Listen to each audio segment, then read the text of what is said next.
Una exposición de las 7 edades de la Iglesia por el hermano William Marion Branham. El hermano Branham predicó una serie de mensajes del 4 al 11 de diciembre de 1960 para de allí recibir la inspiración para el mensaje que él ha escrito en este libro. Luego, él mismo editó esta obra varias veces durante los 5 años que culminaron en la impresión y distribución del libro el día 4 de diciembre de 1965.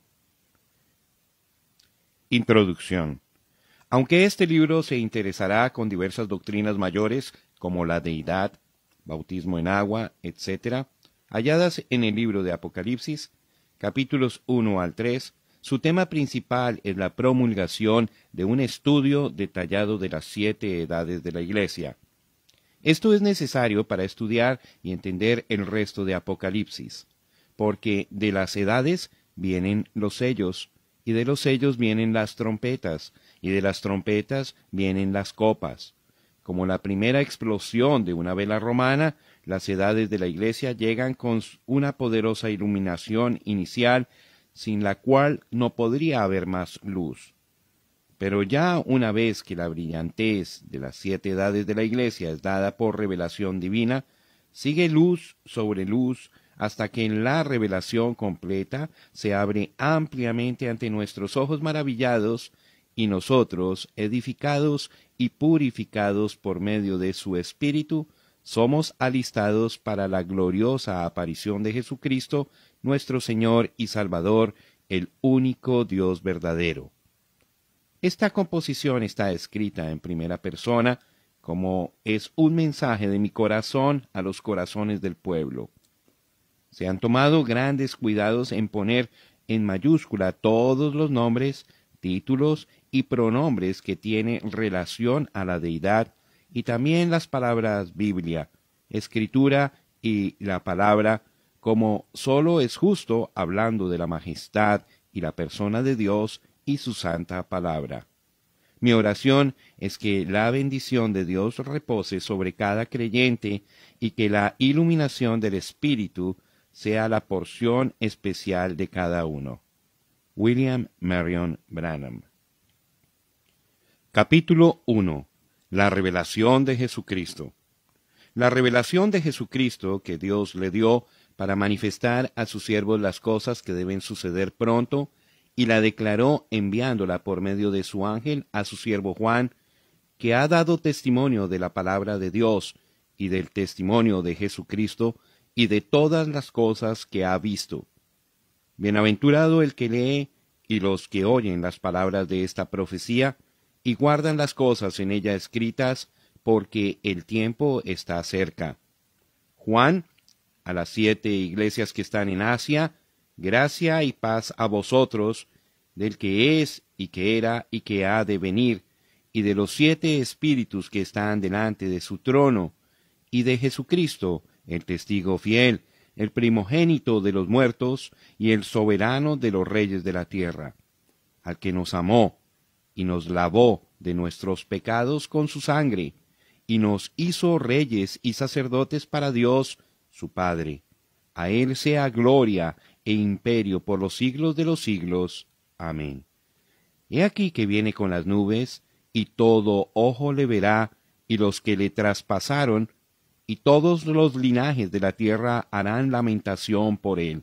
Sí. Amén. Yo soy el Alfa y la Omega, principio y fin, dice el Señor, el que es, y que era, y que ha de venir, el Todopoderoso.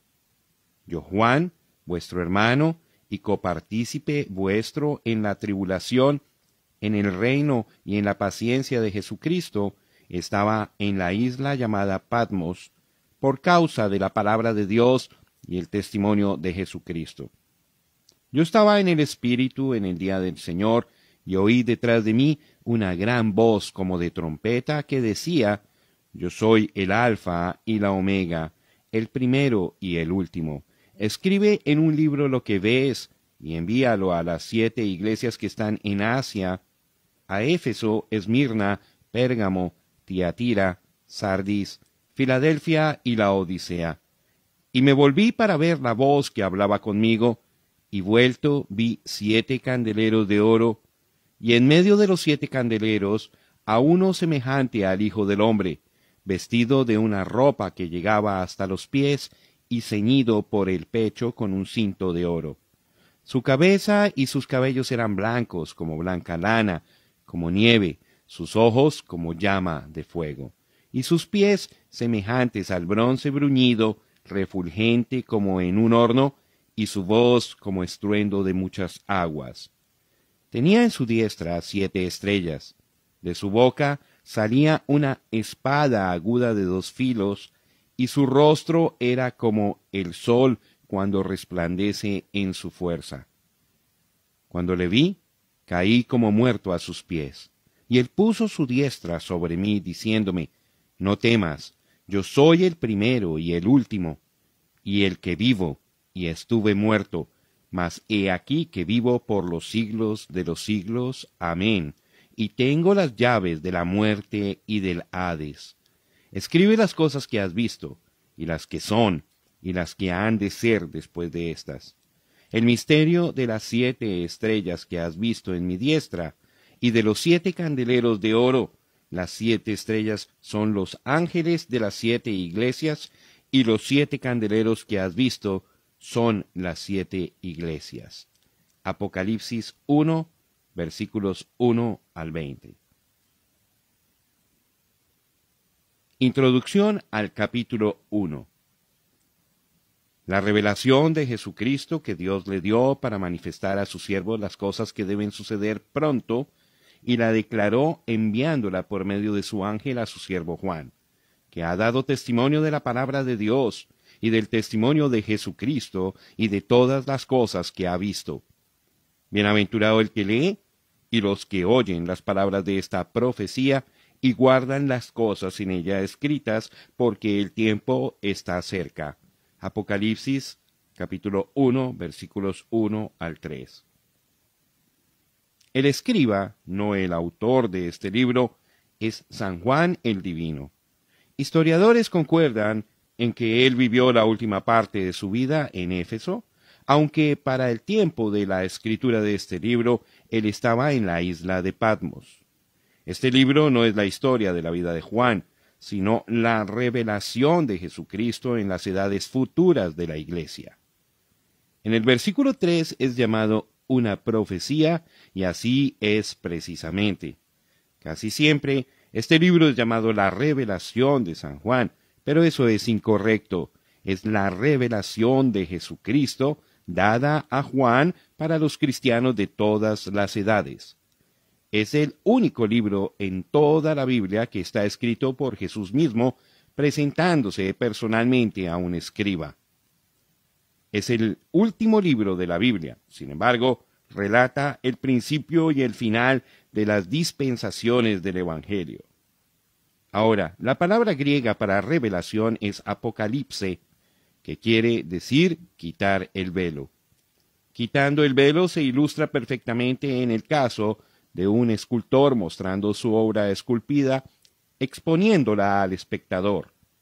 Es un descubrimiento, revelando lo que previamente estaba escondido. Ahora, el descubrimiento no es solamente la revelación de la persona de Cristo, sino la revelación de sus obras futuras en las 7 edades venideras de la Iglesia. La importancia de revelación por medio del Espíritu a un verdadero creyente nunca podrá recibir demasiado énfasis.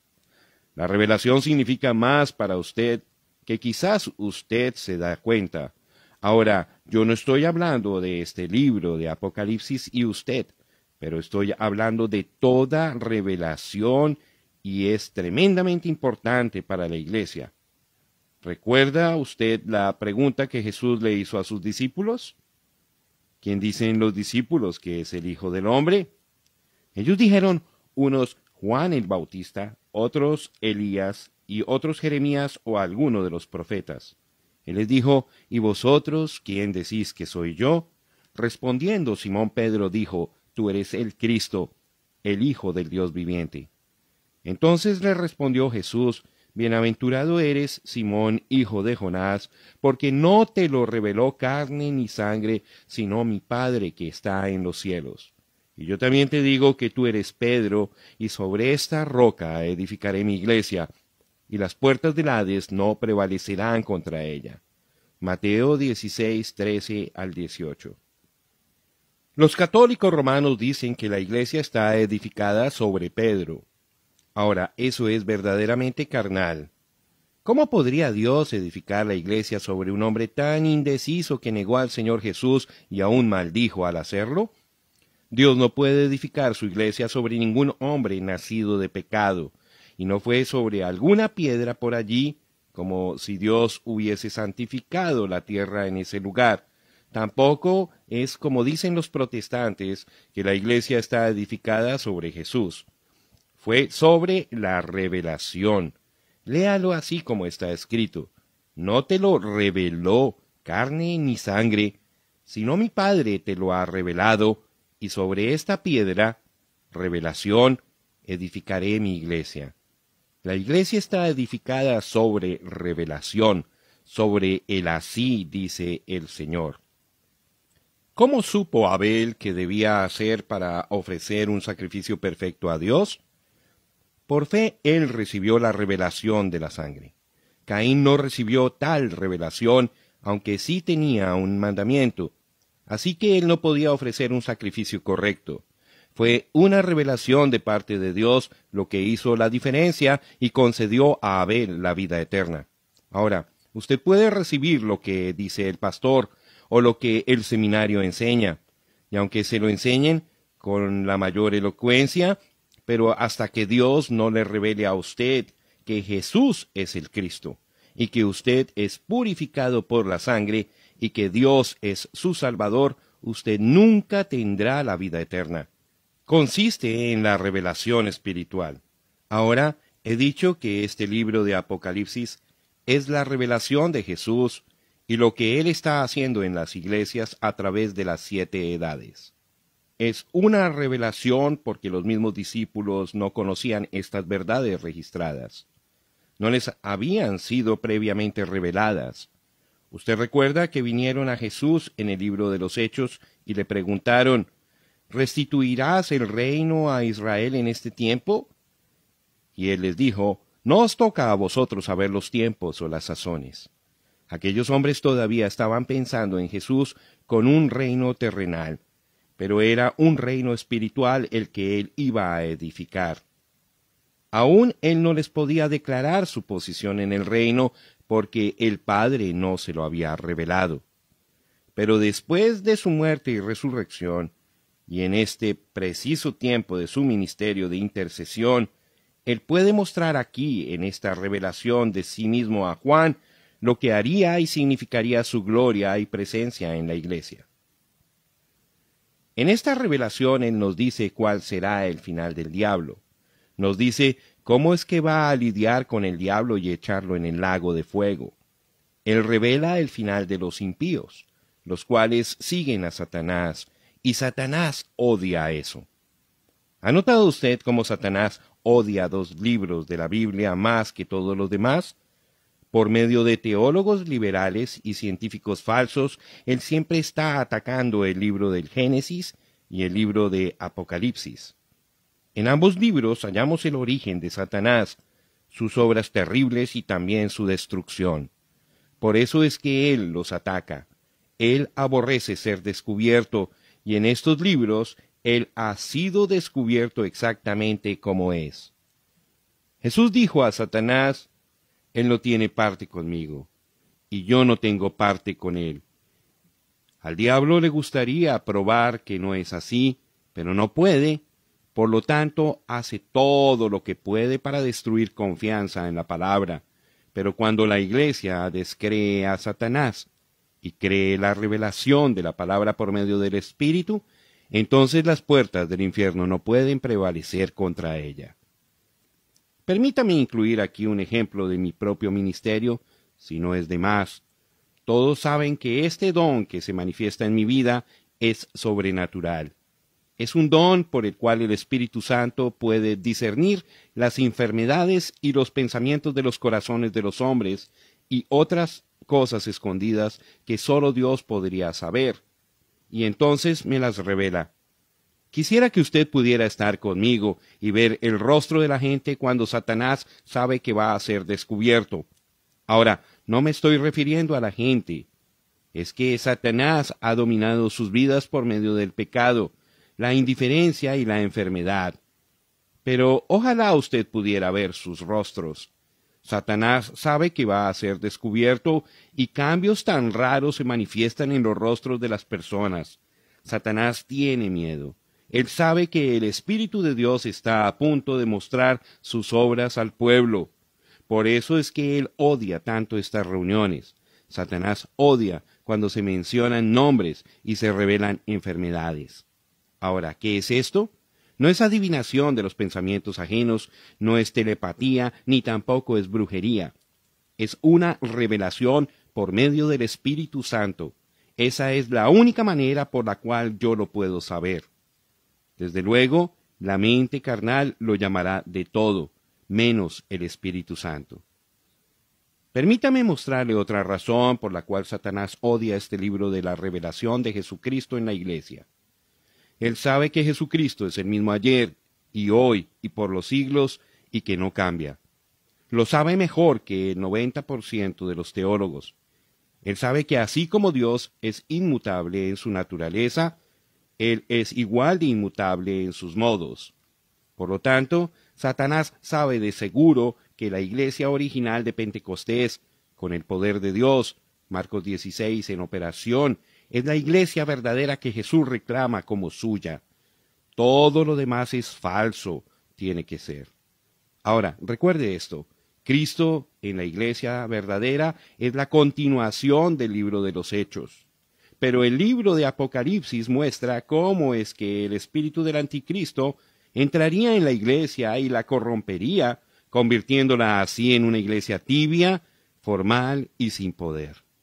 También descubre a Satanás, revelando sus obras, el intento de destruir al pueblo de Dios y desacreditar la palabra de Dios hasta el momento en el que él es echado en el lago de fuego. Él combate eso y no puede soportarlo. Él sabe que si el pueblo recibe la revelación verdadera de la iglesia verdadera y lo que ella es, lo que ella representa y que ella puede obrar las obras mayores, ella será un ejército invencible. Si ella recibe una revelación verdadera de los dos espíritus dentro de la estructura de la iglesia cristiana y por medio del Espíritu de Dios discierne y resiste al espíritu del anticristo, Satanás estará sin poder ante ella. Él estará tan definitivamente contrarrestado como lo estuvo cuando Cristo resistió sus múltiples esfuerzos por obtener poder sobre él allá en el desierto. Sí, Satanás odia la revelación, pero nosotros la amamos. Con la revelación verdadera en nuestras vidas, las puertas del infierno no pueden prevalecer en contra de nosotros, pero nosotros sí prevaleceremos en contra de ellas. Recordará usted que mencioné al principio de este mensaje que este libro que estamos estudiando es la revelación real de Jesucristo en la iglesia y su obra en las edades futuras. Entonces mencioné que solamente por medio del Espíritu Santo obtendremos revelación o nos pasará por alto. Uniendo estos dos pensamientos, veremos que no será solamente estudio y pensamiento natural lo que hará que este libro sea real. Se necesitará la operación del Espíritu Santo. Eso quiere decir que este libro no puede ser revelado a nadie más que a un pueblo especial. Será una clase de gente con percepción profética.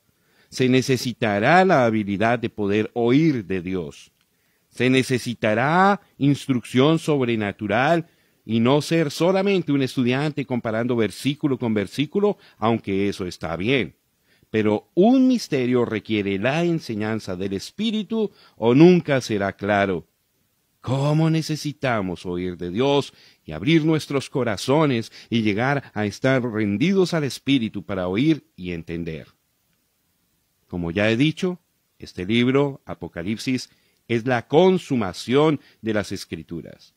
Aún está colocado correctamente en el canon de las Escrituras, al final. Ahora, usted puede entender por qué es que dice que todo aquel que lo lee y aún lo oye es bienaventurado. Es la revelación de Dios lo que le dará a usted la autoridad sobre el diablo. Y usted puede ver por qué es que aquellos que le agregan o le quitan serán condenados. Tendrá que ser así, porque ¿quién puede agregar o quitar de la revelación perfecta de Dios y vencer al enemigo? Así es de sencillo. No hay ningún poder tan prevaleciente como la revelación de la palabra. En el versículo 3, una bendición es prometida para aquellos que prestan atención especial a este libro. Yo pienso que eso se refiere a la costumbre de los sacerdotes en el Antiguo Testamento cuando leían la palabra a la congregación por la mañana. Muchos no podían leer y los sacerdotes tenían que leerles la palabra. Con tal de que fuera la palabra, había bendición. No había diferencia si fuese leída u oída. Porque el tiempo está cerca. Previo a esto, el tiempo no estaba cerca. En la sabiduría y la economía de Dios, esta revelación tan tremenda no podía ser manifestada hasta entonces, aunque Dios ya la conocía enteramente. Entonces de inmediato aprendemos una regla: la revelación de Dios para cada edad solamente puede venir en esa edad y en un tiempo preciso. Fíjese en la historia de Israel. La revelación de Dios a Moisés vino en un determinado momento de la historia, y aún más determinadamente vino cuando el pueblo clamaba a Dios. Jesús mismo vino en el cumplimiento del tiempo, siendo Él la revelación completa de la deidad. Y en esta edad de la Odisea, la revelación de Dios vendrá a su debido tiempo. No se atrasará, ni tampoco se adelantará. Piense en esto y obsérvelo bien, porque hoy estamos en el tiempo del fin. El saludo. Juan a las 7 iglesias que están en Asia: gracia y paz a vosotros del que es, y que era, y que ha de venir, y de los 7 espíritus que están delante de su trono, y de Jesucristo el testigo fiel, el primogénito de los muertos, y el soberano de los reyes de la tierra, al que nos amó, y nos lavó de nuestros pecados con su sangre, y nos hizo reyes y sacerdotes para Dios su Padre. A él sea gloria e imperio por los siglos de los siglos. Amén. Apocalipsis capítulo 1, versículos 4 al 6. La palabra Asia realmente es Asia Menor. Es una área pequeña como del tamaño del estado de Indiana. Las 7 iglesias allí fueron escogidas especialmente de entre las demás iglesias por razón de sus características, las cuales serían halladas en las edades sucesivas, siglos después. Los 7 espíritus ante el trono son el espíritu que estaba en cada uno de los 7 mensajeros, dándole su ministerio para la edad en que cada uno vivió. Ahora, todas estas expresiones, el que es, el que era, el que ha de venir, el testigo fiel, el primogénito de los muertos, príncipe de los reyes de la tierra, el alfa y la omega, y el todopoderoso, son títulos y descripciones de una y la misma persona, el Señor Jesucristo, quien nos lavó de nuestros pecados en su propia sangre. El Espíritu de Dios, en Juan, se expresa así para mostrar la deidad suprema de Jesucristo y para revelar la deidad como un Dios. Hoy día hay un tremendo error, el cual enseña que hay 3 dioses en vez de uno. Esta revelación, tal como fue dada a Juan por Jesús mismo, corrige ese error. No es que hay 3 dioses, sino un Dios con 3 oficios. Hay un Dios con 3 títulos: Padre, Hijo y Espíritu Santo. Esta poderosa revelación es la que tuvo la iglesia primitiva y tiene que ser restaurada en este último día, juntamente con la fórmula correcta para el bautismo en agua. Ahora, los teólogos modernos no concuerdan conmigo, porque esto es lo que salió publicado en una gran revista cristiana. Esa enseñanza sobre la Trinidad se halla en el mero centro y corazón del Antiguo Testamento. Está igualmente centralizada en el corazón del Nuevo Testamento. Tanto el Antiguo como el Nuevo Testamento está opuesto a la idea de que hay más de un Dios. Sin embargo, el Nuevo Testamento enseña con semejante claridad que el Padre es Dios, y el Hijo es Dios, y el Espíritu Santo es Dios, y que estos tres no son tres aspectos de la misma persona, sino tres personas en una verdadera relación personal entre sí mismas. Allí tenemos la gran doctrina de tres personas, pero un solo Dios. También dicen, Dios, según la Biblia, no es solamente una persona, sino tres personas en un Dios. Ese es el gran misterio de la Trinidad. En verdad lo es. ¿Cómo pueden tres personas estar en un Dios? No es solamente el caso de lo que no hay Biblia para probar eso, sino que aún muestra una falta de razonamiento inteligente. Tres personas distintas, aun siendo de substancia idéntica, forman tres dioses, o el idioma ha perdido su sentido completamente. Escuchen estas palabras otra vez. Yo soy el Alfa y la Omega, principio y fin, dice el Señor, el que es y que era y que ha de venir, el Todopoderoso. Esto aquí es deidad. Esto no es simplemente un profeta, un hombre, sino Dios. Y no es una revelación de tres dioses, sino de un Dios, el Todopoderoso. Allá en el principio de la Iglesia no creyeron en tres dioses. Usted no puede encontrar esa clase de doctrina entre los apóstoles. Fue después de la edad apostólica que entró esta teoría y verdaderamente llegó a ser un punto estratégico y una doctrina cardinal en el Concilio de Nicea. La doctrina de la deidad causó en Nicea una separación en dos sentidos, y esa separación terminó en dos extremos. Uno realmente fue el politeísmo, creyendo en tres dioses, y el otro fue el unitarianismo. Desde luego, esto tomó un tiempo en desarrollarse, pero sí sucedió, y lo tenemos hasta el día de hoy. Pero la revelación a través de Juan, dada por el Espíritu a la Iglesia, fue: yo soy el Señor Jesucristo, y yo soy el todo. No hay ningún otro Dios. Y Él puso su sello sobre esta revelación. Considere esto. ¿Quién fue el Padre de Jesús? Mateo 1:18 dice: se halló que había concebido del Espíritu Santo. Pero Jesús mismo dijo que Dios era su Padre. Dios el Padre y Dios el Espíritu Santo, como frecuentemente expresamos estos términos, hacen al Padre y al Espíritu uno. Y en verdad son uno, de otra manera Jesús tuvo dos padres. Pero note que Jesús dijo que Él y su Padre eran uno, no dos. Eso produce un solo Dios. Ya que esto es verdad históricamente, y también según las Escrituras, la gente pregunta, ¿de dónde aparecieron los tres? Llegó a ser una doctrina fundamental en el Concilio de Nicea en el año 325 después de Cristo.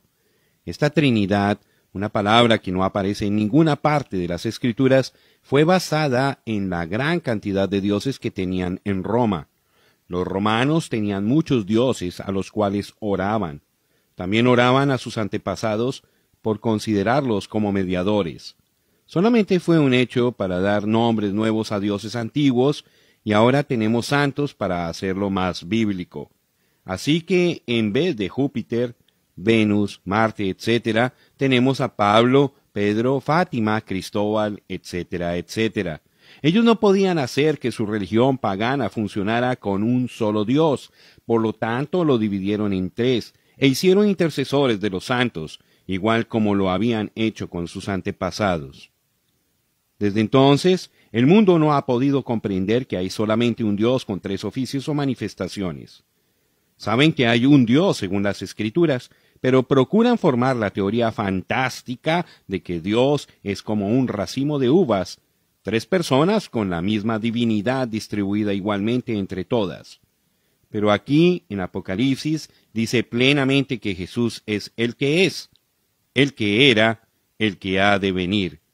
Él es el Alfa y Omega, lo cual quiere decir que Él es desde la A hasta la Z, o más bien el todo.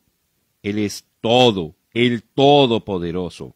Él es la rosa de Sarón, el lirio de los valles, la estrella resplandeciente de la mañana, el ramo justo, el Padre, el Hijo y el Espíritu Santo. Él es Dios, Dios Todopoderoso, un Dios. E indiscutiblemente grande es el misterio de la piedad.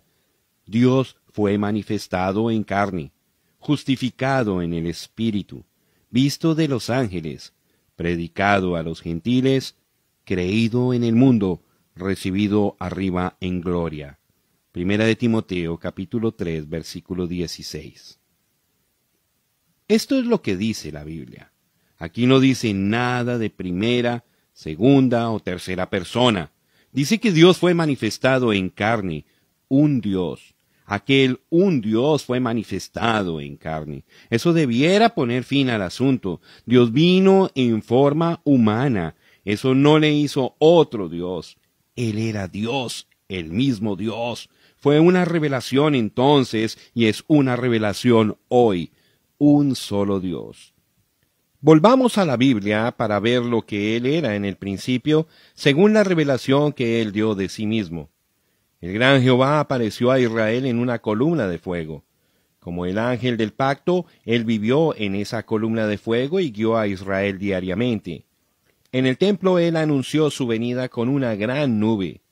Entonces un día Él fue manifestado en un cuerpo nacido de una virgen, el cual fue preparado para Él. El Dios que moró sobre las tiendas de Israel, ahora moró en una tienda de carne y vivió como un hombre entre los hombres, pero Él era el mismo Dios. La Biblia enseña que Dios estaba en Cristo. El cuerpo era Jesús. En Él moraba toda la plenitud de la divinidad corporalmente. Nada puede ser más claro que eso. ¿Misterio? Sí, pero es la plena verdad y no puede ser más claro. Si Él no fue 3 personas allá, tampoco puede ser 3 personas hoy. Un solo Dios, y este mismo Dios fue hecho carne. Jesús dijo en San Juan 16, 27 y 28, «Salí de Dios y vuelvo a Dios». Eso es exactamente lo que sucedió. Él desapareció de la tierra por medio de su muerte, sepultura, resurrección y ascensión. Entonces Pablo se encontró con él en el camino a Damasco y le habló a Pablo y dijo, «Saulo, Saulo, ¿por qué me persigues?»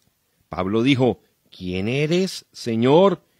Él dijo, «Yo soy Jesús». Él era la columna de fuego, una luz enceguecedora.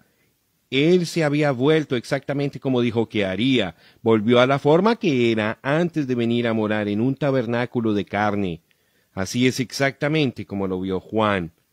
A Dios nadie le vio jamás, el unigénito Hijo que está en el seno. San Juan 1, 18. Note dónde dice Juan que está Jesús. Está en el seno del Padre. Que os ha nacido hoy, en la ciudad de David, un Salvador, que es Cristo el Señor. Lucas capítulo 2, versículo 11. Él nació el Cristo, y 8 días después, cuando fue circuncidado, fue llamado Jesús, así como el ángel le había dicho. Yo nací un Branham, y cuando nací me pusieron el nombre de William. Él era Cristo, pero le fue dado un nombre aquí entre los hombres. El tabernáculo de afuera que los hombres podían ver fue llamado Jesús. Él era el Señor de la gloria, el Todopoderoso manifestado en carne. Él es Dios, el Padre, Hijo y Espíritu Santo. Él es todo eso. Padre, Hijo y Espíritu Santo son solamente títulos, no son nombres. Por eso es que bautizamos en el nombre del Señor Jesucristo, porque ese es un nombre, no un título. Es el nombre de esos títulos. Es como cuando usted toma a un niño recién nacido y le da un nombre. Niño es lo que es. Hijo es un título, entonces usted le pone nombre. Juan José Hernández o lo que fuera. Uno no debe bautizar solamente en el nombre de Jesús.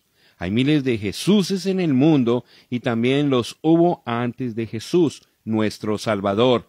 Pero solamente hay uno nacido, el Cristo, Señor Jesucristo. Hay gente que dice que Jesús es el Hijo eterno de Dios. Ahora, ¿no es esa una contradicción? ¿Quién ha oído de un hijo siendo eterno? Los hijos tienen principio, pero lo que es eterno nunca tuvo principio. Él es el Dios eterno, Jehová, manifestado en carne. En el Evangelio de San Juan dice, en el principio era el Verbo, y el Verbo era con Dios, y el Verbo era Dios. Y aquel Verbo fue hecho carne y habitó entre nosotros. Él fue el testigo fiel y verdadero de la palabra eterna del Padre. Él era un profeta y solamente podía decir lo que el Padre le mandaba decir. Él dijo, mi Padre está en mí. Eso es lo que dijo Jesús. El tabernáculo, mi Padre está en mí. Dios tiene muchos títulos. Nuestra justicia, nuestra paz, ser eterno, Padre, Hijo y Espíritu Santo, pero tiene un solo nombre humano, y ese nombre es Jesús. No esté usted confundido por el hecho de que Él tiene 3 oficios o 3 manifestaciones. En la tierra Él era un profeta, en el cielo Él es el sacerdote, y regresando a la tierra Él es el Rey de Reyes. El que era, ese es Jesús, el profeta, el que es. Ese es el pontífice haciendo intercesión, uno que puede compadecerse de nuestras flaquezas. El que ha de venir, ese es el Rey venidero. En la tierra Él era la palabra, el profeta. Moisés dijo de Él. El Señor vuestro Dios os levantará profeta de entre vuestros hermanos, como a mí, a Él oiréis en todas las cosas que os hable, y toda alma que no oiga a aquel profeta será desarraigada del pueblo. Hechos capítulo 3, versículos 22 y 23. Note usted estos datos acerca de Jesús. En la tierra fue profeta, oveja e hijo. Esto no quiere decir que era 3, solamente fueron manifestaciones u oficios de una persona, Jesús. Ahora, hay una escritura favorita de los trinitarios que según ellos respalda su pensamiento de que hay más de una persona en la deidad. Y miré y vi que en medio del trono y de los 4 seres vivientes y en medio de los ancianos estaba en pie un cordero como inmolado, que tenía 7 cuernos y 7 ojos, los cuales son los 7 espíritus de Dios enviados por toda la tierra. Y vino y tomó el libro de la mano derecha del que estaba sentado en el trono. Y cuando hubo tomado el libro, los 4 seres vivientes y los 24 ancianos se postraron delante del Cordero. Todos tenían arpas y copas de oro llenas de incienso, que son las oraciones de los santos. Apocalipsis capítulo 5, versículos 6 al 8. En verdad, si separamos estos versículos, parecieran probar su punto. Usted se fijará que dice si separamos estos versículos, pero leamos lo siguiente. Y al instante yo estaba en el Espíritu, y aquí un trono establecido en el cielo, y en el trono uno sentado. Y el aspecto del que estaba sentado era semejante a piedra de jaspe y de cornalina, y había alrededor del trono un arco iris, semejante en aspecto a la esmeralda. Y siempre que aquellos seres vivientes dan gloria y honra y acción de gracias al que está sentado en el trono, al que vive por los siglos de los siglos. Los 24 ancianos se postran delante del que está sentado en el trono, y adoran al que vive por los siglos de los siglos, y echan sus coronas delante del trono, diciendo, Señor, digno eres de recibir la gloria y la honra y el poder, porque tú creaste todas las cosas y por tu voluntad existen y fueron creadas. Apocalipsis capítulo 4, versículos 2 al 3 y 9 al 11. Note cuidadosamente que en el versículo 2 dice 1, no 2 o 3, sino 1. Estaba sentado en el trono. En el versículo 3 dice él, no ellos, tenía aspecto semejante a una piedra de jaspe. En el versículo 9 dice que los seres vivientes le dan honor a Él, no a ellos. En el versículo 10 dice que los ancianos se postran delante de Él, no de ellos. En el versículo 11 nos dice que decían, Señor, digno eres, no señores. También en el versículo 11 dice que este que estaba en el trono era el Creador, el cual es Jesús, Juan 1:3, que es Jehová Espíritu, Dios del Antiguo Testamento, Génesis 1:1. Pero no nos detengamos en este punto, leamos. Al que venciere, le daré que se siente conmigo en mi trono, así como yo he vencido y me he sentado con mi Padre en su trono. Apocalipsis capítulo 3, versículo 21. Puestos los ojos en Jesús, el autor y consumador de la fe, el cual por el gozo puesto delante de él sufrió la cruz, menospreciando el oprobio, y se sentó a la diestra del trono de Dios. Hebreos 12:2. Note que según Jesús mismo, el cual escribió el Apocalipsis, Él está sentado con el Padre. El Espíritu en Pablo, el cual es el Espíritu de Cristo, porque ese es el Espíritu de la profecía por el cual viene la palabra, dice que Él está sentado a la diestra de Dios. Pero cuando Juan miró, solamente vio a uno sobre el trono, y no fue hasta Apocalipsis 5, versículos 6 al 8, lo cual sigue a Apocalipsis 4, versículos 2 y 3, en sucesión de tiempo, que vemos al Cordero tomando el libro de aquel que estaba sentado en el trono, como indica Apocalipsis capítulo 4, 2, 3 y 9 al 11. ¿Qué es? Es el misterio de un Dios. Él, Jesús, salió de Dios, fue manifestado en carne, murió, resucitó y volvió al seno del Padre. Como dijo San Juan en el capítulo 1, versículo 18, el unigénito Hijo que está en el seno del Padre, Él le ha dado a conocer.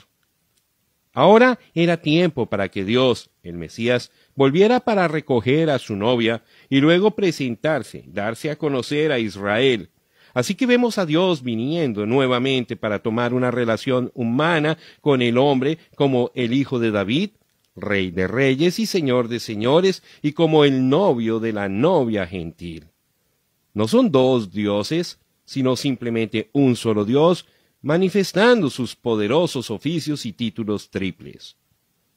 La gente sabía que él era profeta. Ellos conocían la señal del Mesías, la cual solamente podía manifestarse a través de un profeta. Y Felipe era de Betsaida, la ciudad de Andrés y Pedro. Felipe halló a Natanael y le dijo, hemos hallado a aquel de quien escribió Moisés en la ley, así como los profetas, a Jesús, el hijo de José de Nazaret. Natanael le dijo, de Nazaret puede salir algo de bueno. Le dijo Felipe, ven y ve. Y cuando Jesús vio a Natanael que se le acercaba, dijo de él, he aquí un verdadero israelita en quien no hay engaño. Le dijo Natanael, ¿de dónde me conoces? Respondió Jesús y le dijo, antes que Felipe te llamara, cuando estabas debajo de la higuera te vi. Respondió Natanael y le dijo, Rabí, tú eres el Hijo de Dios, tú eres el Rey de Israel. Respondió Jesús y le dijo, porque te dije, te vi debajo de la higuera, ¿crees? Cosas mayores que éstas verás. Y le dijo, de cierto os digo, de aquí adelante veréis el cielo abierto y a los ángeles de Dios que suben y descienden sobre el Hijo del Hombre. San Juan capítulo 1, versículos 44 al 51. La habilidad para discernir los pensamientos de los corazones de los hombres hizo que los escogidos de Dios entendieran que allí estaba el Mesías, la palabra ungida de Dios. Porque la palabra de Dios es viva y eficaz, y más cortante que toda espada de dos filos, y penetra hasta partir el alma y el espíritu, las coyunturas y los tuétanos, y discierne los pensamientos y las intenciones del corazón. Hebreos capítulo 4, versículo 12. Cuando la mujer junto al pozo le escuchó discernir los pensamientos de su corazón, ella le llamó profeta, declarando que el Mesías sería conocido por medio de esa gran habilidad. Vino una mujer de Samaria a sacar agua, y Jesús le dijo, dame de beber. Pues sus discípulos habían ido a la ciudad a comprar de comer. La mujer samaritana le dijo, ¿cómo tú, siendo judío, me pides a mí de beber, que soy mujer samaritana? Porque judíos y samaritanos no se tratan entre sí. Respondió Jesús y le dijo, si conocieras el don de Dios, y quién es el que te dice, dame de beber, tú le pedirías y él te daría agua viva. La mujer le dijo, Señor, no tienes con qué sacarla, y el pozo es hondo. ¿De dónde, pues, tienes el agua viva? ¿Acaso eres tú mayor que nuestro padre Jacob, que nos dio este pozo, del cual bebieron él, sus hijos y sus ganados? Respondió Jesús y le dijo, cualquiera que bebiere de esta agua volverá a tener sed, mas el que bebiere del agua que yo le daré, no tendrá sed jamás, sino que el agua que yo le daré será en él una fuente de agua que salte para vida eterna. La mujer le dijo, Señor, dame esa agua, para que no tenga yo sed, ni venga aquí a sacarla. Jesús le dijo, ve, llama a tu marido y ven acá. Respondió la mujer y dijo, no tengo marido. Jesús le dijo, bien has dicho, no tengo marido, porque 5 maridos has tenido y el que ahora tienes no es tu marido. Esto has dicho con verdad. Le dijo la mujer, Señor, me parece que tú eres profeta. Nuestros padres adoraron en este monte, y vosotros decís que en Jerusalén es el lugar donde se debe adorar. Jesús le dijo, mujer, créeme, que la hora viene, cuando ni en este monte ni en Jerusalén adoraréis al Padre. Vosotros adoráis lo que no sabéis, nosotros adoramos lo que sabemos, porque la salvación viene de los judíos. Mas la hora viene, y ahora es, cuando los verdaderos adoradores adorarán al Padre en espíritu y en verdad, porque también el Padre tales adoradores busca que le adoren. Dios es espíritu, y los que le adoran en espíritu y en verdad es necesario que adoren. Le dijo la mujer, sé que ha de venir el Mesías llamado el Cristo, cuando él venga nos declarará todas las cosas. Jesús le dijo, yo soy el que habla contigo. San Juan capítulo 4, versículos 7 al 26. Y cantan el cántico de Moisés, siervo de Dios, y el cántico del Cordero diciendo, grandes y maravillosas son tus obras, Señor Dios Todopoderoso, justos y verdaderos son tus caminos, Rey de los santos. Apocalipsis capítulo 15, versículo 3. ¿No puede ver usted el Cordero, el pontífice reteniendo su sangre como expiación en el propiciatorio por nuestros pecados? Es el Señor Dios Todopoderoso. Ese es su oficio presente. Eso es lo que está haciendo ahora, abogando con su sangre por nuestros pecados. Él vendrá con poder y gloria y tomará su autoridad para reinar como rey. Él es el rey venidero de esta tierra. Por supuesto, eso no quiere decir que no es rey hoy, porque Él es nuestro rey, rey de los santos. Hoy día es un reino espiritual. No es de este sistema mundano, así como nosotros tampoco somos de este mundo. Por eso es que nos conducimos diferente a los del mundo. Nuestra ciudadanía está en los cielos, reflejamos el espíritu del reino de nuestro nuevo nacimiento, donde Jesús es el Rey. Por eso es que nuestras mujeres no se visten con ropa de hombre, ni se cortan el cabello, ni usan todos esos cosméticos y otras cosas que el mundo ama tanto. Por eso es que nuestros hombres no beben, ni fuman, ni andan en el pecado. Nuestro dominio es el dominio sobre el pecado, y está en vigor por medio del poder del Espíritu de Cristo que mora en nosotros. Todo reino de la tierra será quebrantado, pero el de nosotros permanecerá. Hemos estado hablando de los oficios y las manifestaciones del único Dios verdadero y contemplando su gloria en un estudio escritural. Pero Dios no es conocido intelectualmente. Él es conocido espiritualmente, por revelación espiritual. Este mismo ser que fue conocido como Jesús, según la carne, volvió a la columna de fuego, pero prometió volver otra vez y morar entre su pueblo por medio del Espíritu. Y en el día de Pentecostés, aquella columna de fuego bajó y se repartió en lenguas de fuego sobre cada uno de ellos. ¿Qué estaba haciendo Dios?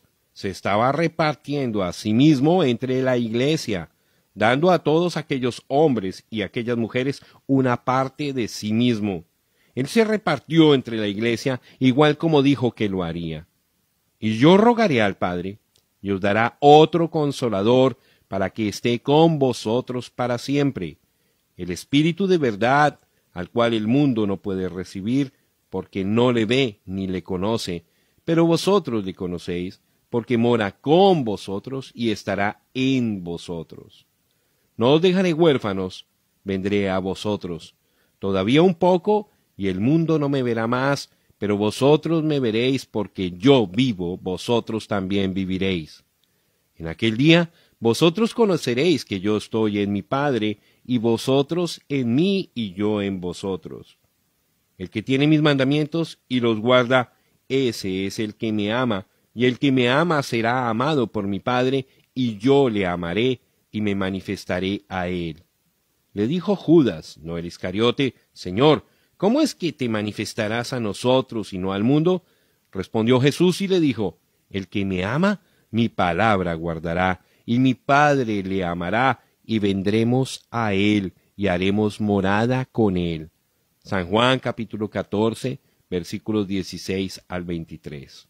Él dijo que le rogaría al Padre, quien mandaría otro consolador, el cual ya estaba con ellos, los discípulos, pero no estaba en ellos. Ese era Cristo. Entonces en el versículo 23, hablando de sí mismo y del Padre, dijo, vendremos.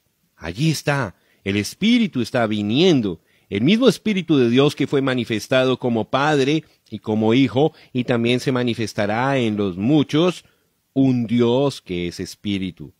Por eso es que nadie puede decir que el hombre santo es el Papa o el Obispo o el sacerdote. El hombre santo es Cristo, el Espíritu Santo en nosotros. ¿Cómo se atreve a decir la jerarquía que el laico no tiene nada que decir? Cada uno tiene algo que decir. Cada uno tiene una obra. Cada uno tiene un ministerio. El Espíritu Santo vino allá en Pentecostés y se repartió en cada uno para que se pudiera cumplir lo que dijo Jesús. En aquel día, vosotros conoceréis que yo estoy en mi Padre, y vosotros en mí, y yo en vosotros. San Juan, capítulo 14, versículo 20. El gran yo soy, el Dios Todopoderoso, ha venido como Espíritu para llenar su verdadera iglesia. Él tiene el derecho de moverse donde y sobre quien Él quiera. Nosotros no hacemos ningunos hombres santos en nuestro medio, pero toda la verdadera congregación del Señor es santa por causa de la presencia del Espíritu Santo. Es Él, el Espíritu Santo, el cual es santo, no la congregación en sí misma. Ahora, esa es la revelación. Cristo Jesús es Dios. El Jehová del Antiguo Testamento es el Jesús del Nuevo. No importa cuánto se esfuerce usted, no puede probar que hay tres dioses. Pero también se necesita una revelación por medio del Espíritu Santo para que usted pueda entender la verdad de que Él es uno. Se necesita una revelación para ver que el Jehová del Antiguo Testamento es el Jesús del Nuevo. Satanás entró en la iglesia y cegó la gente respecto a esta verdad. Y cuando fueron cegados, no fue mucho tiempo después cuando la iglesia de Roma cesó de bautizar en el nombre del Señor Jesucristo. Reconozco que se necesita una verdadera revelación del Espíritu Santo para poder ver la verdad de la deidad, viviendo en estos días cuando existe la perversión de tanta escritura. Pero la iglesia vencedora y prevaleciente está edificada sobre la revelación. Entonces podemos esperar que Dios nos revele su verdad. Sin embargo, en realidad usted no necesita una revelación sobre el bautismo en agua. Allí lo tiene de frente.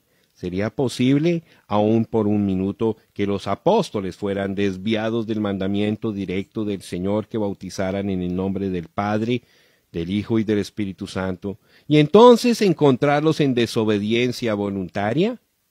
Ellos conocían el nombre, y no hay ningún lugar en las Escrituras donde bautizaron en algún otro modo, sino en el nombre del Señor Jesucristo.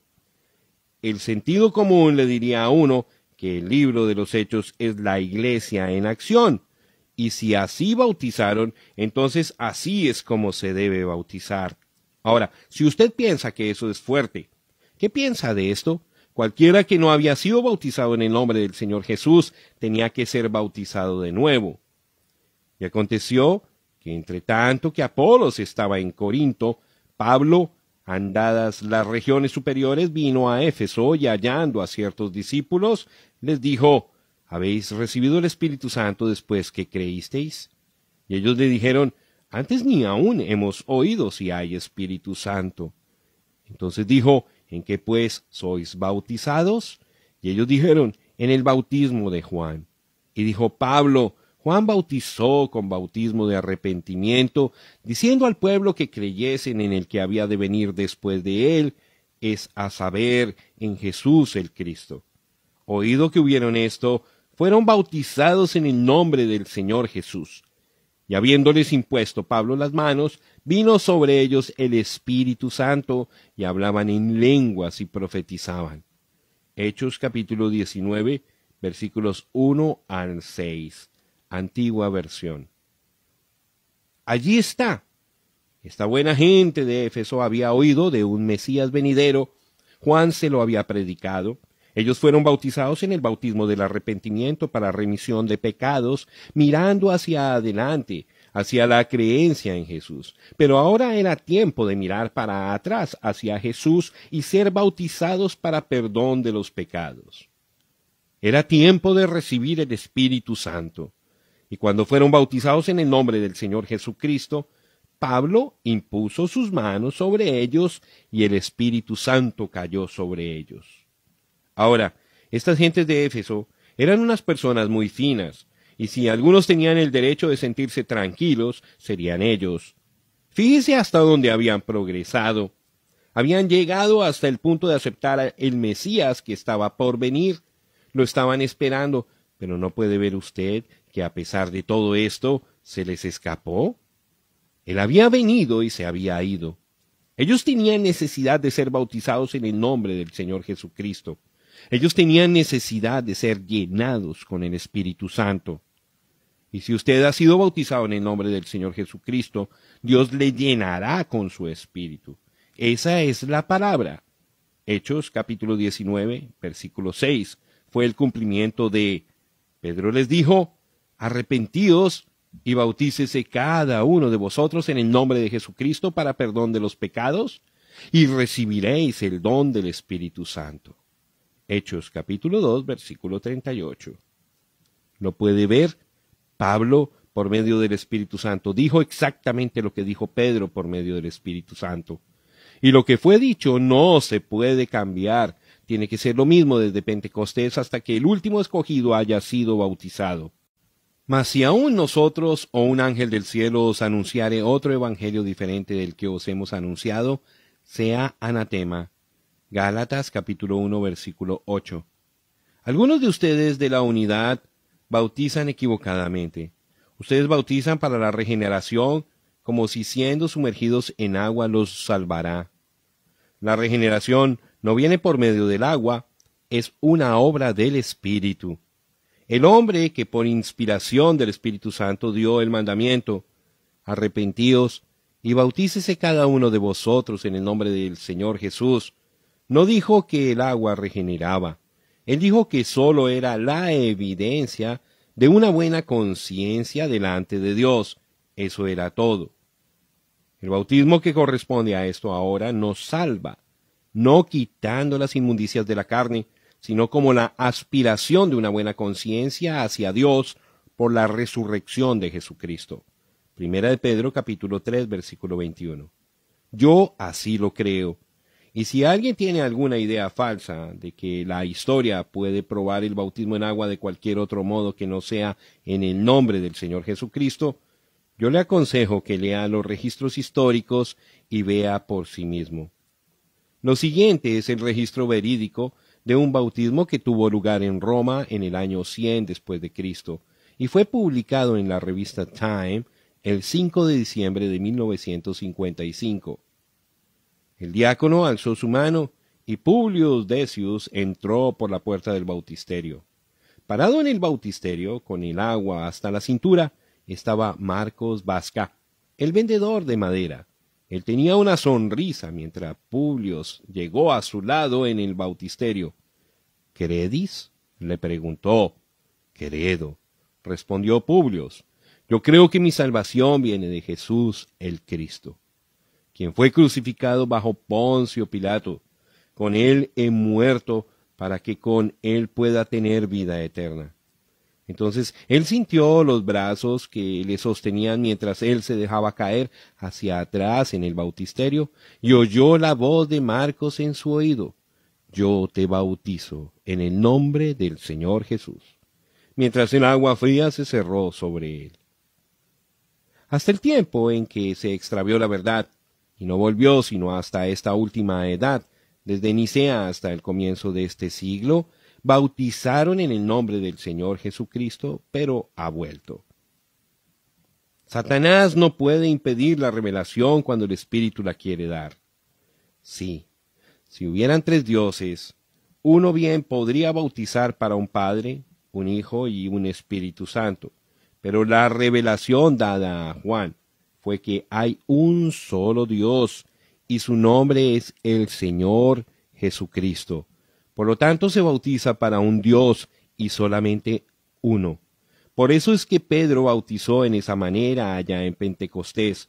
Él tuvo que manifestarse fiel a la revelación, la cual fue, sepa pues ciertísimamente toda la casa de Israel, que a este Jesús, quien vosotros crucificasteis, Dios le ha hecho Señor y Cristo. Y allí está Él, el Señor Jesucristo. Si Jesús es Señor y Cristo, entonces Él, Jesús, es y no puede ser otra cosa menos que Padre, Hijo y Espíritu Santo, en una persona manifestada en carne, no en Dios en 3 personas, bendita Trinidad, sino un Dios, una persona con 3 títulos mayores, con 3 oficios manifestando aquellos títulos. Escúchenlo una vez más. Este mismo Jesús es Señor y Cristo. Señor, Padre, y Cristo, Espíritu Santo, son Jesús, porque Él, Jesús, es ambos, Señor y Cristo.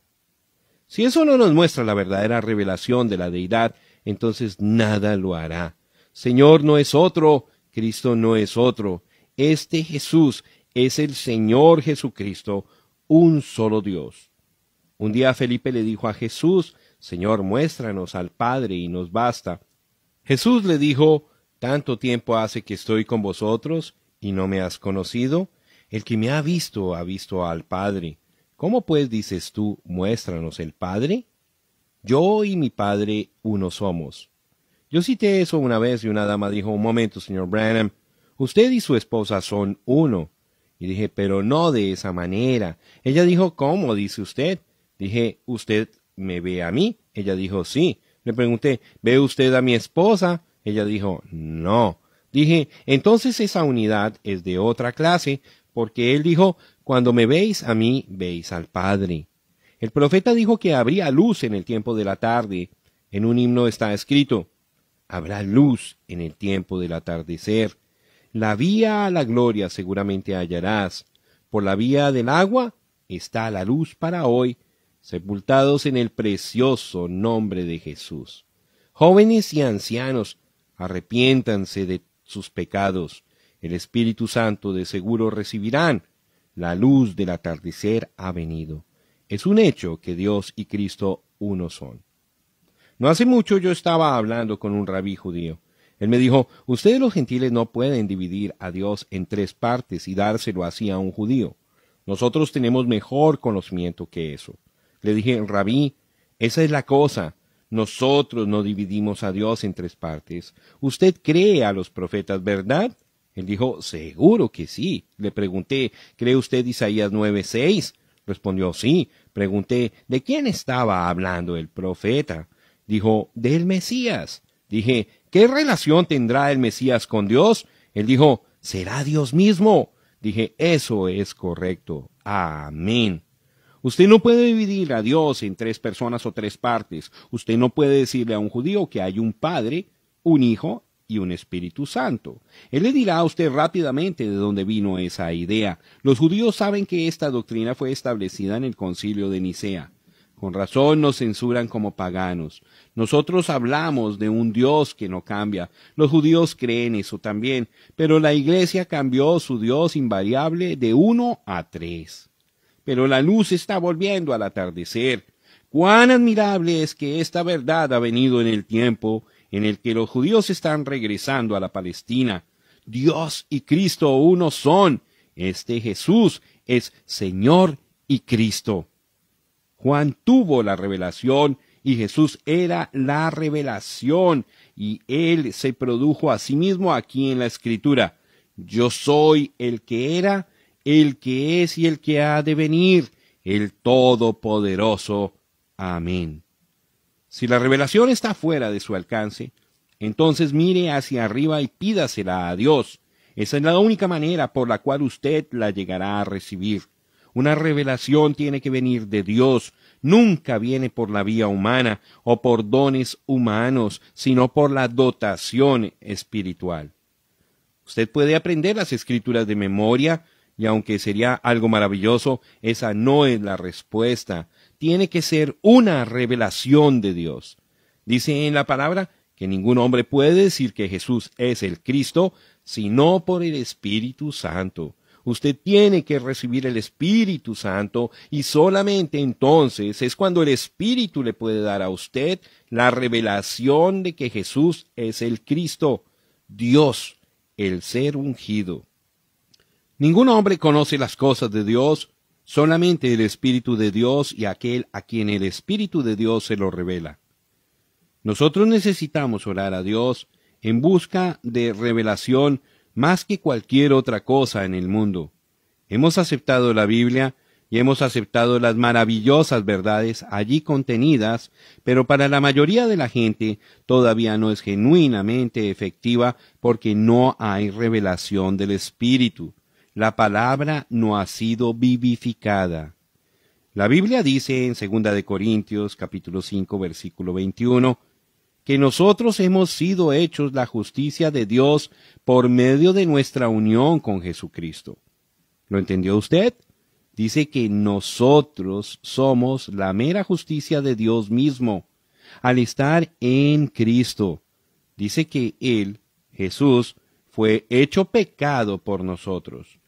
No dice que Él se hizo pecaminoso, sino que fue hecho pecado por nosotros para que por medio de nuestra unión con Él pudiéramos ser hechos la justicia de Dios. Si nosotros aceptamos el hecho, y tenemos que hacerlo, que Él literalmente llegó a ser pecado por nosotros por medio de su sustitución por nosotros, entonces también tenemos que aceptar el hecho de que nosotros, por medio de nuestra unión con Él, hemos llegado a ser la mera justicia de Dios. Al rechazar uno, rechazamos el otro, pero al aceptar uno, también tenemos que aceptar el otro. Ahora, sabemos que la Biblia dice eso, no puede ser negado, pero la revelación está faltando. Para la mayoría de los hijos de Dios no es genuinamente efectivo, solamente es un buen versículo en la Biblia, pero necesitamos que nos sea vivificado, y para eso se necesita revelación. Permítame decirle algo que le asombrará y también le ayudará. Casi no hay estudiante que no crea que el Nuevo Testamento fue escrito originalmente en el griego. Todos nuestros ilustres estudiantes bíblicos han dicho que Dios dio al mundo 3 grandes naciones con 3 grandes contribuciones para el bien del Evangelio. Nos dio a los griegos, quienes nos dieron una lengua universal. Nos dio a los judíos, quienes nos dieron la religión verdadera y el verdadero conocimiento de Dios por medio del Salvador. Nos dio a los romanos, quienes nos dieron un imperio unido con leyes y un sistema de carreteras. Así que tenemos la religión verdadera, la lengua para expresarla a muchas gentes y el gobierno de carreteras para difundirla. Y hablando históricamente, esto parece cuadrar perfectamente bien.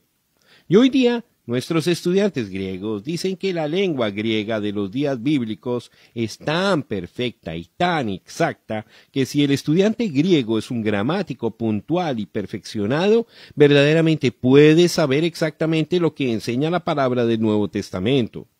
Pero ¿no es esto solamente una teoría? ¿Será cierto esto? ¿No es cierto que todo estudiante griego de estimación en una denominación debate con los estudiantes de otra denominación, y no es cierto que sus contiendas están basadas en palabras idénticas del griego y reglas idénticas de gramática? Ciertamente así es. Aún allá en la edad de Pérgamo, un poco antes del concilio de Nicea, celebrado en el año 325 después de Cristo, habían dos estudiantes ilustres, Arrio y Atanasio, los cuales llegaron a combatir doctrinalmente sobre una palabra griega. Su controversia llegó a ser tan ardiente y tan conocida por todo el mundo que los historiadores dijeron que el mundo estaba dividido sobre un diptongo, el sonido de dos vocales en una sola sílaba. Ahora, si el griego es tan perfecto y tan ordenado por Dios, ¿por qué es que hubo tanta controversia? Seguramente que no era la intención de Dios que todos supiéramos el griego. Hoy mismo tenemos argumentos sobre el griego. Tome por ejemplo el libro de la paralizada Iglesia de Cristo, sujetada a rayos X por el Dr. Mick Rawson. En este libro, él muestra numerosas citas de célebres gramáticos griegos y prueba para su propia satisfacción que las reglas invariables de la gramática griega prueban, sin duda alguna, que la Biblia enseña que un hombre es bautizado con el Espíritu Santo después de su renacimiento. Él también dice que una mujer puede tomar posesión del púlpito porque la palabra profecía quiere decir predicar. ¿Ha convencido a otros estudiantes del griego que son tan capaces como él? Nunca. Uno solo tiene que leer los escritos de los estudiantes que mantienen la opinión contraria y escuchar sus citas eruditas. Ahora, no solamente es verdad lo que he dicho, pero avancemos un paso más. Hoy día tenemos algunos estudiantes que reclaman que los manuscritos originales fueron escritos en arameo, el idioma de Jesús y la gente de su día. Ellos dicen que la gente no hablaba ni escribía el griego como es tan comúnmente creído, y la verdad es que nuestros historiadores están divididos sobre eso. Por ejemplo, el Dr. Schoenfield, un estudiante muy sobresaliente, por medio de una investigación sistemática y científica, ha probado para su propia satisfacción que el Nuevo Testamento fue escrito en el vernáculo de la gente que hablaba griego en aquel día. Él construye un magnífico caso para fortalecer sus creencias basado en los documentos a su disposición. Pero por otra parte tenemos a otro estudiante célebre, el Dr. Lamsa, quien está convencido que el Nuevo Testamento fue escrito en arameo, y él tiene al historiador sobresaliente, Toynbee, respaldando su argumento que el idioma de la gente era el arameo y no el griego. Así que puede ser posible que el Nuevo Testamento fuera escrito originalmente en el arameo. Sin embargo, antes de que nos interesemos demasiado en esto, leamos la versión de Valera y la traducción del Dr. Lamsa. Para nuestra satisfacción hallamos que las palabras en ambas versiones son asombrosamente iguales, así que en realidad no hay diferencia en el contenido o en la doctrina. Aún podríamos concluir que Dios ha permitido que salgan a la luz estos manuscritos recientemente descubiertos y estas publicaciones recientes de escrituras ya conocidas, para probar la autenticidad de lo que ya teníamos. Y hallamos que aun cuando traductores puedan diferir el uno del otro, los manuscritos concuerdan. Ahora, usted puede ver que no se puede basar la interpretación en el profundo conocimiento que el estudiante tenga del idioma en que fue escrita la Biblia. Pero sí aún no lo puede ver porque tiene su mente velada con tradiciones, y aquí está una ilustración final. Nadie puede dudar que los escribas, los fariseos y los estudiantes ilustres del año 33 conocían perfectamente las reglas de la gramática y exactamente lo que querían decir las palabras con las cuales fue escrito el Antiguo Testamento. Pero no obstante, toda su excelente sabiduría los pasó por alto la revelación de la palabra prometida de Dios, la cual fue manifestada en el Hijo. Él fue anunciado desde Génesis hasta Malaquías, con capítulos enteros dedicados a él y a su ministerio, pero sin embargo se les escapó completamente, con la excepción de unos pocos que fueron iluminados por el Espíritu. Ahora llegamos a una conclusión, la cual ya hemos hallado en la palabra. Por más que tratemos de hallar los más antiguos y acreditados manuscritos para obtener el mejor registro posible de la palabra, nunca hallaremos el significado verdadero por medio del estudio y comparación de las Escrituras. No importa cuán sinceros seamos, se requiere una revelación de parte de Dios para obtenerlo. Eso es exactamente lo que dijo Pablo, lo cual también hablamos, no con palabras enseñadas por sabiduría humana, sino con las que enseña el Espíritu. Primera de Corintios capítulo 2, versículo 13. La revelación genuina es Dios interpretando su propia palabra al vindicar lo que está prometido. Ahora, no vaya a hacer que alguien se confunda por lo que he dicho y esté pensando que yo no creo en la exactitud de la palabra como la tenemos hoy. Yo creo que esta Biblia es exacta.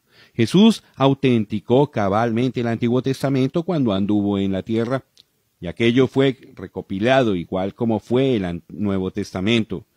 No tenga cuidado, hoy día tenemos la infalible palabra de Dios y ningún hombre se atreva a quitarle o agregarle, pero necesitamos que nos la enseñe el mismo Espíritu que la inspiró. Oh, cuánto necesitamos la revelación por el Espíritu. No necesitamos una Biblia nueva, no necesitamos una traducción nueva, aunque algunas de ellas son muy buenas y yo no estoy en contra de ellas, pero necesitamos la revelación del Espíritu. Y gracias a Dios podemos tener lo que necesitamos porque Dios quiere revelarnos su palabra por medio de su Espíritu. Que Dios nos comience a dar por medio de su Espíritu, revelación prevaleciente y continuamente vivificante.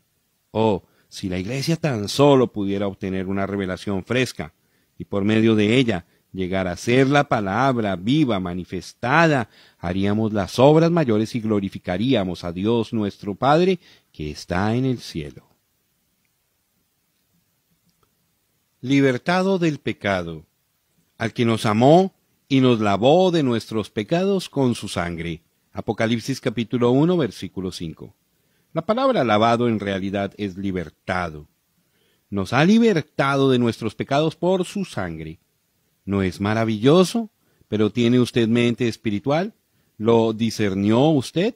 Fue su propia sangre que nos libertó completamente de nuestros pecados. No fue sangre humana, fue la sangre de Dios. Pedro la llamó la sangre de Cristo. Pablo la llamó la sangre del Señor y la sangre de Jesús. No son tres personas, sino una persona. Allí está nuevamente esa revelación. Un solo Dios, aquel Jehová, Dios omnipotente, bajó y se hizo un cuerpo por medio del nacimiento virginal y moró en él para que pudiera ser la sangre de Dios la que nos libertara. Libertarnos completamente de nuestros pecados y nos presentara sin mancha delante de sí mismo con grande alegría. ¿Desea usted un tipo en el Antiguo Testamento? Volvamos al huerto del Edén, cuando la primera noticia llegó a la gloria de que el hijo, Adán, se había perdido. ¿Mandó Dios a un ángel? ¿Mandó a un hijo? ¿Mandó a otro igual como nosotros? No.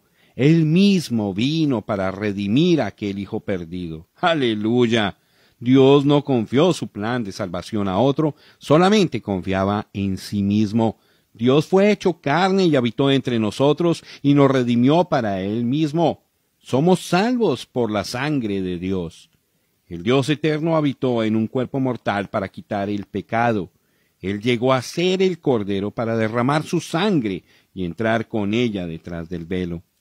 Considere esto, siendo que es la sangre de Dios, es sangre perfecta, y si la sangre perfecta nos ha libertado del poder y la servidumbre y la contaminación del pecado, entonces es una libertad completa y perfecta. Ahora pues, no hay condenación. ¿Quién acusará a los escogidos de Dios? Dios es el que justifica, declara que somos justos. ¿Quién es el que condenará? Cristo es el que murió. Romanos capítulo 8, versículos 33 y 34. Allí está. Su muerte nos dio la sangre. La sangre nos ha libertado. Ahora, ya no hay condenación, como puede haber. No hay nada por lo cual podamos ser condenados, porque la sangre nos ha libertado del pecado. Somos libres, sin tacha. No escuche usted al hombre, escuche la palabra. Usted es libertado por la sangre. Ahora, no vaya usted a ligarse de nuevo con las tradiciones, las organizaciones y los credos. No vaya a ser desviado escuchando a aquellos que niegan el poder de la palabra y niegan que Jesús salva, sana y llena del Espíritu Santo y poder. Usted es uno que Dios ha librado, libertado por su propia sangre. Si todavía tiene su fe en credos y denominaciones, es seguro, por esta evidencia, que usted ha perdido su fe en la palabra.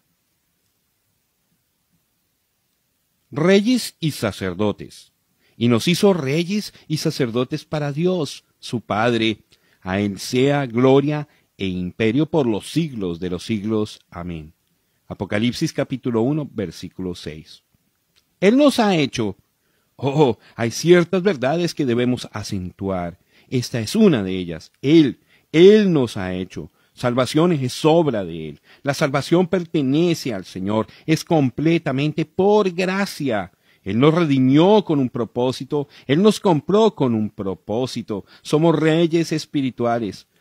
Seremos reyes sobre la tierra con Él cuando Él se siente en su trono. Pero ahora somos reyes espirituales y reinaremos sobre su reino espiritual.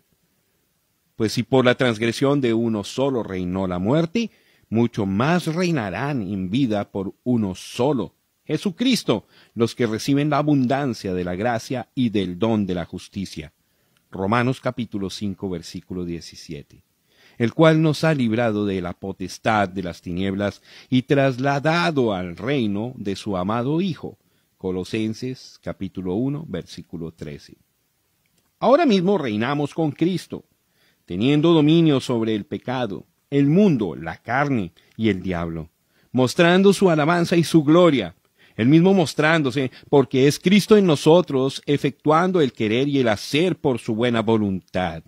Sí, ciertamente, aún ahora mismo estamos sentados en lugares celestiales en Cristo Jesús. Y nos ha hecho sacerdotes, sí, sacerdotes para Él, ofreciendo la alabanza espiritual que procede de labios santificados, rindiendo a Él nuestras vidas como una ofrenda dulce, adorándole en espíritu y en verdad, intercediendo y suplicando, sacerdotes y reyes de nuestro Dios. Con razón no deseamos el mundo, y además somos un pueblo propio, celosos de buenas obras. Hemos sido recreados en Él para ser hijos a la semejanza de nuestro Padre. El Dios venidero. He aquí que viene con las nubes, y todo ojo le verá, y los que le traspasaron, y todos los linajes de la tierra harán lamentación por Él. Sí, amén. Apocalipsis capítulo 1, versículo 7. Él viene. Jesús viene, Dios viene, el profeta viene, viene el sacerdote y rey, el todo en todo viene. Así sea, Señor Jesús, ven prontamente. Amén. Él viene con las nubes, nubes de gloria, como fue visto en el monte de la transfiguración, y sus vestidos estaban brillando con el poder de Dios que le cubría, y todo ojo le verá. Eso quiere decir que esto aquí no es el rapto. Esto es cuando Él venga a tomar su debido lugar como gobernador del mundo.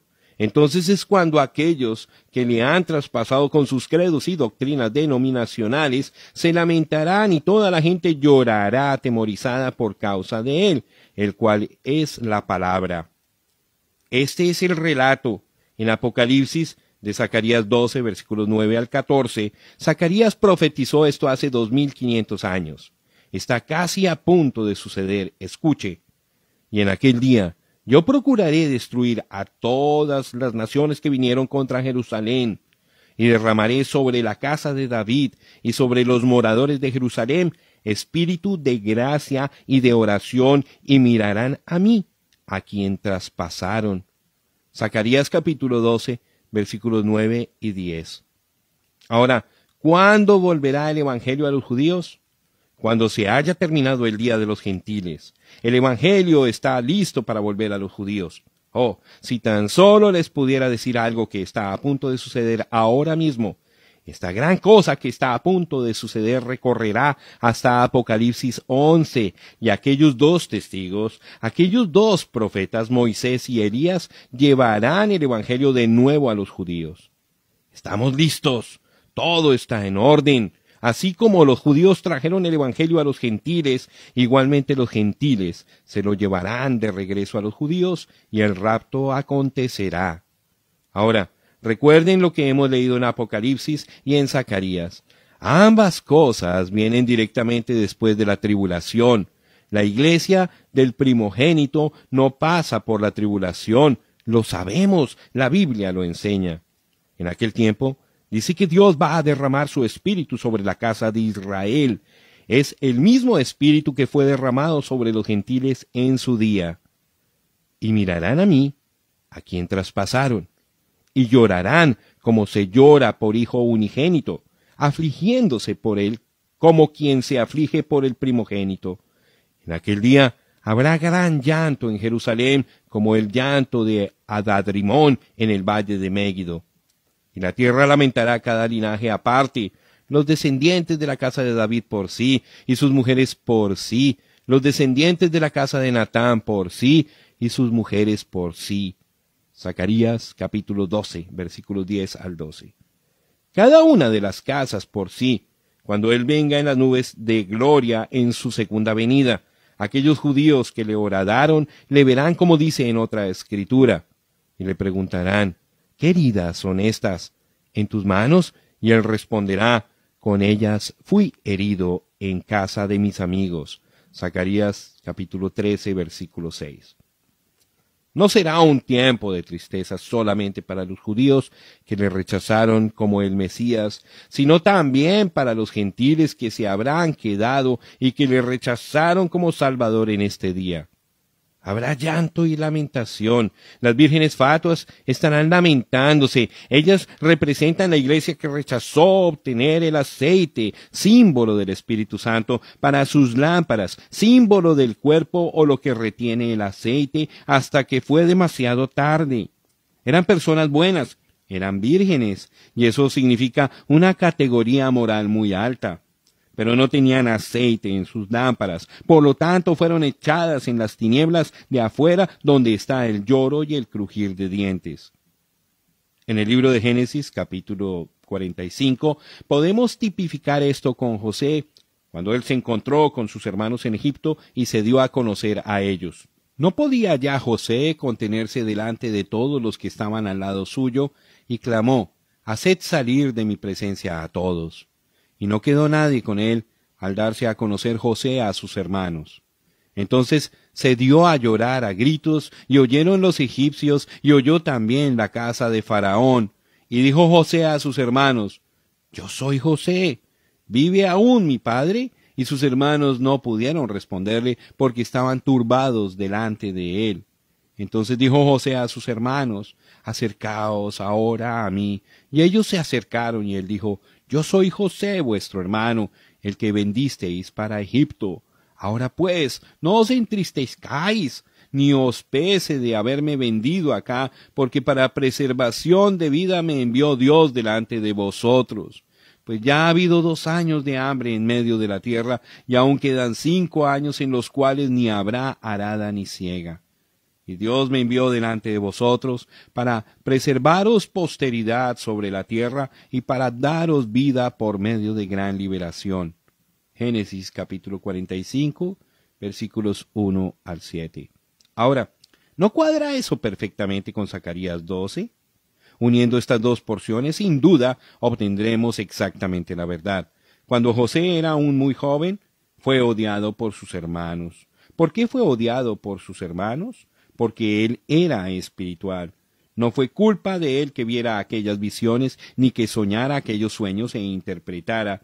Eso estaba dentro de él. Él no podía manifestar ninguna otra cosa más de lo que estaba dentro de él. Por lo tanto, el odio de sus hermanos fue sin causa. Pero él fue el amado de su padre. Su padre era profeta y entendía. En eso se forma el tipo perfecto de Cristo. Dios el Padre amaba al Hijo, pero los hermanos, escribas y fariseos, le odiaban porque podía sanar a los enfermos, obrar milagros, predecir el futuro, ver visiones e interpretarlas. Esa no fue causa para odiarle, pero lo hicieron, e igual como los hermanos de José, le odiaron sin causa. Ahora, recuerde cómo fue que aquellos hijos de Jacob trataron a José. Lo echaron en una cisterna, tomaron la ropa de colores que su padre le había dado y la tiñeron con sangre para hacer a su padre creer que el muchacho había sido devorado por algún animal. Lo vendieron a unos negociantes de esclavos que lo llevaron a Egipto y allí fue vendido a un general. La esposa del general lo acusó falsamente, pero dentro de poco tiempo su habilidad como profeta lo trajo a la atención de Faraón y fue exaltado a su diestra con tal autoridad que ninguno podía llegar a Faraón sin primeramente entrevistarse con José. Ahora examinemos la vida de José mientras él estaba en Egipto, porque aquí es donde lo veremos como el tipo perfecto de Cristo. Cuando él estaba en la casa del general fue acusado falsamente, castigado y aprisionado sin causa, igual como hicieron con Jesús. Allí en la prisión él interpretó los sueños del copero y del panadero que también eran prisioneros juntamente con él. El copero fue perdonado y restaurado a la vida, pero el otro fue condenado a muerte. Cristo fue aprisionado en la cruz, abandonado por Dios y el hombre. A cada lado tenía un ladrón. Uno murió espiritualmente, pero al otro le fue concedida la vida. Y note, cuando Jesús fue quitado de la cruz, él fue exaltado al cielo, y ahora está sentado a la diestra del gran Espíritu de Jehová, y ningún hombre puede llegar a Dios sino por él. Hay un mediador entre Dios y los hombres, y él es todo lo que uno necesita. No hay Marías ni santos como mediadores, solamente Jesús. Siguiendo con este tipo, fíjese que todo lo que José hizo en Egipto prosperó. Su primer trabajo con el general prosperó, aún prosperó la cárcel. Cuando vuelva Jesús, el desierto florecerá como la rosa. Él es el Hijo de prosperidad. Así como nunca hubo una edad tan próspera como la de José, así también hay un tiempo de bendición que viene a esta tierra como el mundo jamás ha conocido. Cada uno de nosotros podremos sentarnos bajo nuestra propia higuera, reírnos y regocijarnos y vivir para siempre en su presencia. En su presencia hay gozo completo y en su diestra hay placeres para siempre jamás. Gloria a Dios. Ahora, note que donde quiera que iba José, sonaban la trompeta para anunciar su llegada.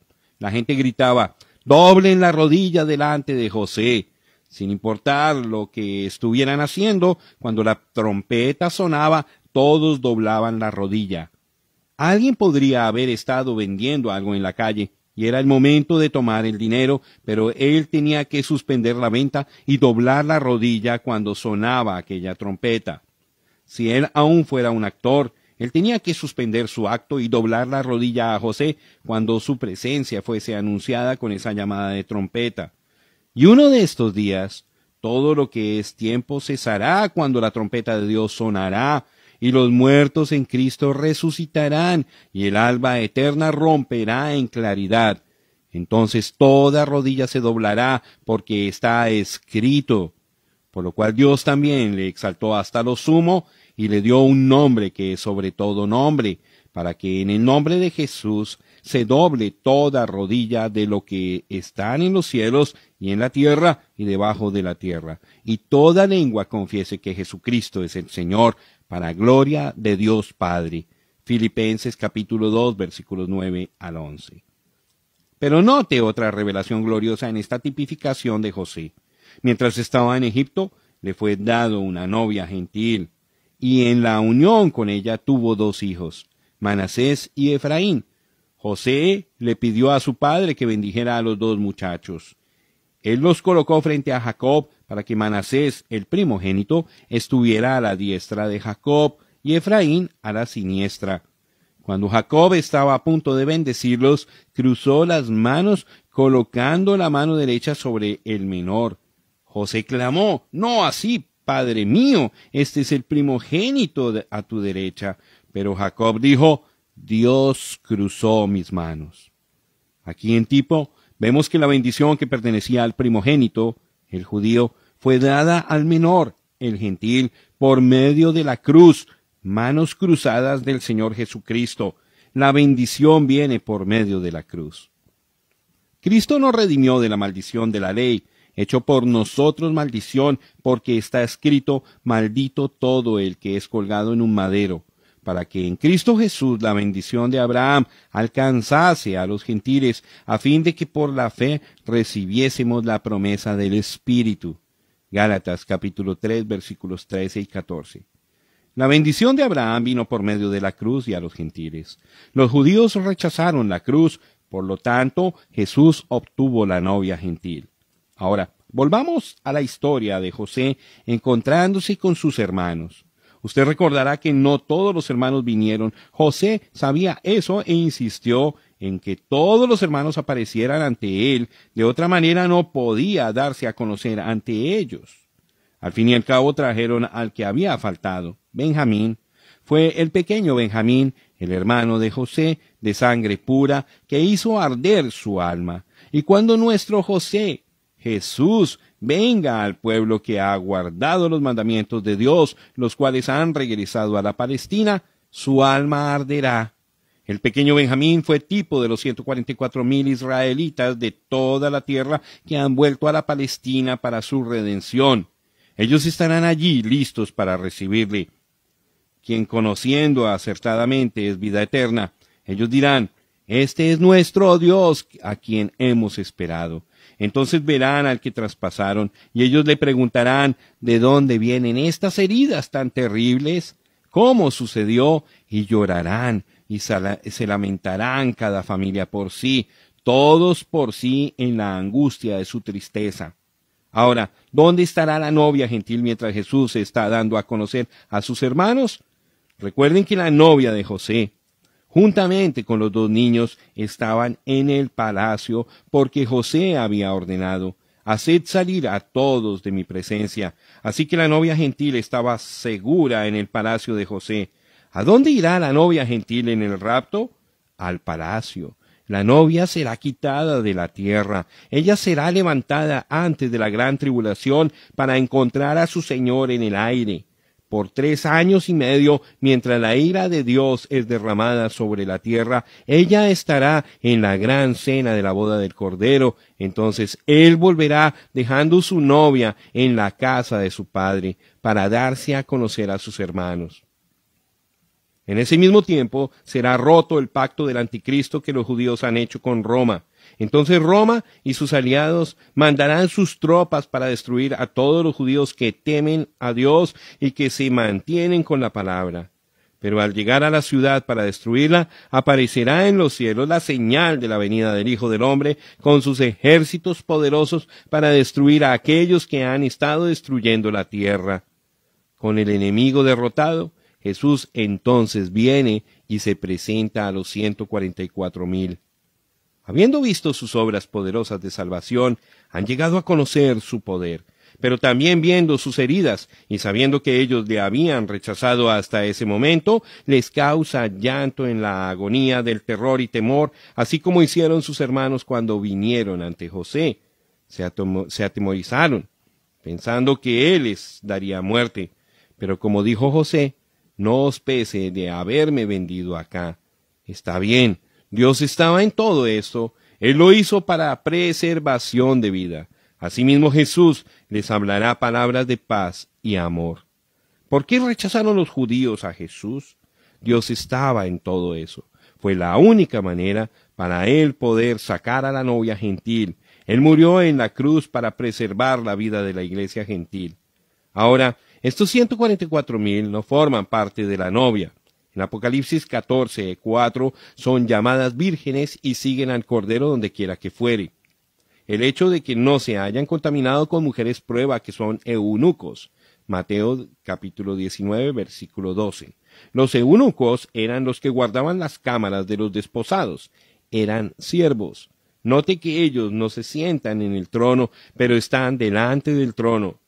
No, ellos no forman parte de la novia, pero estarán en el glorioso reino milenial.